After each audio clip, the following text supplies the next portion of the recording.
Olá, boa tarde. Bem-vindos a mais um Benfica Footsteps. O programa de hoje leva-nos ao cemitério de Benfica.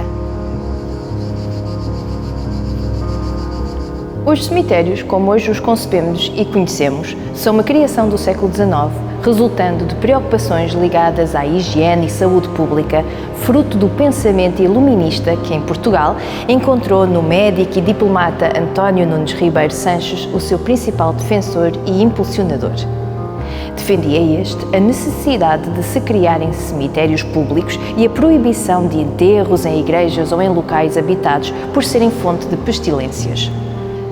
A igreja foi durante séculos o local oficial e tradicional das inumações, quer no seu interior, quer nos átrios à sua volta, no centro das povoações. Os que podiam pagar asseguravam assim sepultura no interior do espaço sagrado ou, de acordo com as posses e possibilidades de cada um, o mais próximo possível deste, nos átrios adjacentes. Tal realidade não era estranha à igreja medieval existente em Benfica. Neste contexto, recuemos no tempo até ao século XIX e no espaço até ao lugar da antiga igreja paroquial de Benfica, após a construção da nova igreja paroquial, sagrada em 1809 e que ainda hoje existe. A vida da antiga igreja medieval, que esta veio substituir, entrou numa fase de declínio. Seguindo as palavras do padre Álvaro Proença, na sua obra Benfica através dos tempos, por volta de 1815, a Igreja Velha servia de cemitério, mantendo ainda no seu interior, como fez durante séculos, desde a entrada principal até o cancelo do cruzeiro, as campas para a sepultura dos paroquianos com a possibilidade de aí se fazerem enterrar. A igreja medieval, agora transformada em capela do cemitério, ainda sofreu uma série de intervenções de melhoria, porém, em 1846 é demolida para ampliação do adro. Seguindo o padre Álvaro Proença, o cemitério precisava ser ampliado, pois, com uma média anual de 90 enterros, o espaço disponível era praticamente inexistente para receber todas as inumações necessárias. A demolição da antiga igreja permitiu aumentar a sua área para 1.250 metros quadrados. Chegamos deste modo ao contexto da implantação de um regime liberal em Portugal. Numa tentativa de criar as estruturas de um Estado moderno, António da Costa Cabral promoveu reformas e fomentou obras de vulto. Para conseguir tal objetivo, o governo começou a mexer em privilégios instalados e em hábitos muito arraigados na sociedade portuguesa. E, sobretudo, porque se tornava imperiosa a reorganização fiscal e o agravamento dos impostos, Costa Cabral foi obrigado a promover medidas de alteração da estrutura fiscal, como, por exemplo, a introdução da contribuição predial. Contra estas medidas insurgiram-se espontânea e violentamente a população rural. Neste contexto de acesa contestação ao governo, o surgimento de novas exigências fiscais, o recenseamento da propriedade e a feitura de matrizes prediais, significativamente chamadas pelo povo as papeletas da ladroeira, para apuramento do imposto e um maior rigor no recrutamento militar, levaram o ânimo das populações rurais ao rubro. De entre as várias medidas que provocaram a contestação da população, o decreto de 28 de setembro de 1844 foi, sem dúvida, um dos que mais impacto teve e maior contestação levantou ao proibir os enterros nas igrejas e ao criar o imposto sobre o depósito dos restos mortais dos falecidos, depois do registro de óbito e obtida a licença sanitária, em cemitérios construídos em campo aberto. Por via da nova regulamentação dos serviços de saúde, o povo teria de romper com a tradição multissecular de enterrar os defuntos nas igrejas, esperar que o delegado de saúde certificasse o óbito e ainda pagar as despesas do funeral.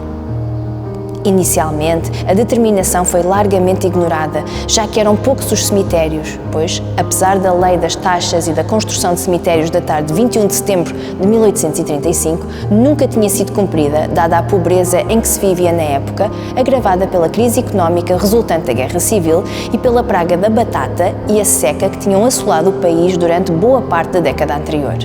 Contudo, quando as novas regras de enterramento, o povo, empolgado pelo ressentimento acumulado, insurgiu-se violentamente contra o que considerava ser uma prepotência dos políticos liberais. Perante tanta contestação, o modo encontrado de suavizar a transição para uma nova realidade de cemitérios públicos fez-se através do recurso a terrenos próximos de ruínas de igrejas ou ermidas, como foi o caso do Alto de São João em Lisboa.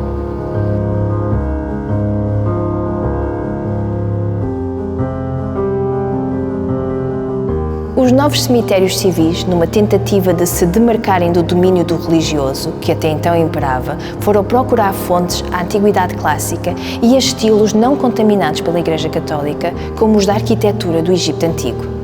As necrópolis tornaram-se um espelho das cidades dos vivos, uma espécie de cidade funcionalista estruturada por avenidas principais, ocupadas pelas elites e com os subúrbios para os que tinham menos possibilidades. Em 1869, a Câmara Municipal de Lisboa manda construir o novo cemitério de Benfica, numa zona elevada, conhecida por Arneiros, sendo por esse motivo inicialmente chamada Cemitério dos Arneiros. A toponímia Arneiros ajuda-nos a compreender a tipologia do terreno escolhido, na medida em que se tratava de um lugar arenoso, de terras arentas e estéreis ou não muito boas para a agricultura. O cemitério foi construído para receber as ossadas provenientes dos cemitérios paroquiais de Benfica e de Carnide em sequência da sua extinção. São trazidos para o novo cemitério as ossadas do cemitério localizado junto à Igreja de São Lourenço, em Carnide, e em 1880 são transferidas as sepulturas do cemitério existente no adro da nova Igreja Paroquial de Benfica, no centro da povoação, nos terrenos da Irmandade do Santíssimo Sacramento. Para o novo cemitério foram trasladadas as ossadas identificadas existentes e, em alguns casos, as lápides originais das sepulturas. Até à construção do cemitério da Amadora, recebeu ainda a população da paróquia da Amadora.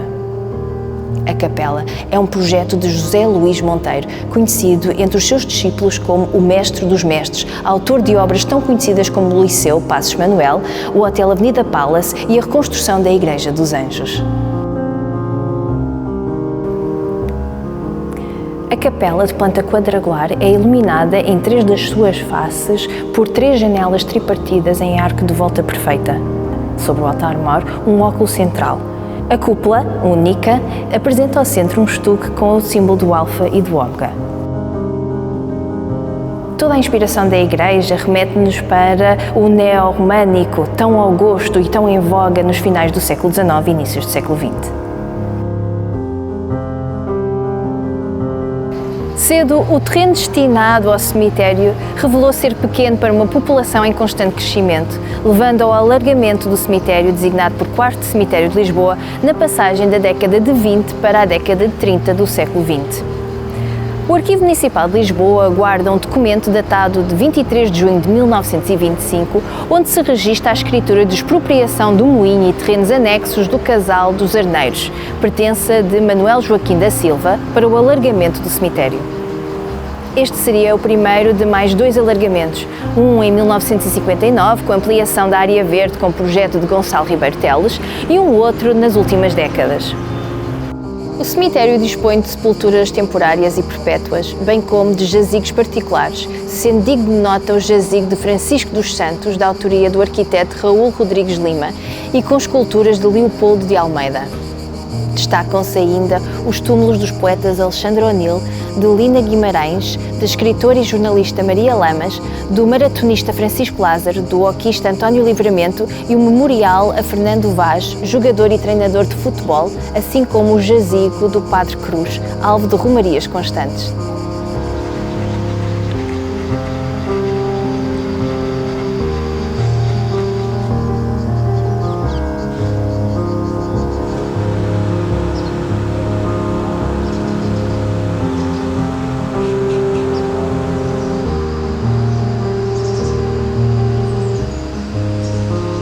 E chegamos ao fim de mais um programa que procura dar a conhecer os cantos, recantos, memórias, histórias, património e personagens de Benfica. Até para a semana.